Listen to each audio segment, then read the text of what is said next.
Here's how we grew our family of 9, part 5. So we had just had our firstborn in California. Once he was a month old, we came back to Hawaii and lived with his family. Now, if you didn't know, multi-generational living is in fact a thing, and it's very common here in Hawaii. I feel like in the Polynesian culture in general, you'll have multiple generations living within one roof. If you know, you know. At the time, it was my husband's mom, his grandpa, and his sister and her family. Everyone had their own room, and we had our own room. So we crammed everything that we had in this small, tiny room. It was definitely a learning experience, just having to learn to live with other people and deal with everything that comes with. We actually didn't have a door.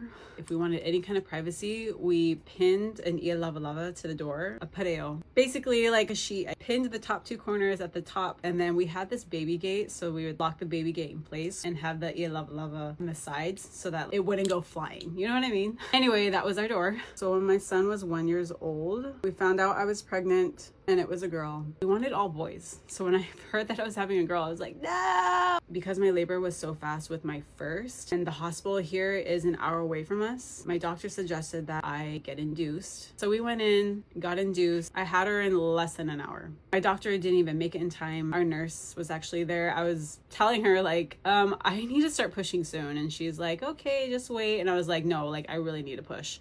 And she looked and she's like, oh my gosh, the head is out. And she started calling all these people, telling everyone like on the floor that they needed to come in and this and that. I tore with my first and I did not want to do that again. I really wanted to wait for any instruction to tell me when to push. I literally did all I could to hold her in. I was holding in and she's like, okay, do you need to push? I'm like, yeah, I need to push right now. Can I push? She's like, yeah, go ahead. I'm like, okay, I really got it. Probably pushed like 2 times and she was out. Then we were a family of 4.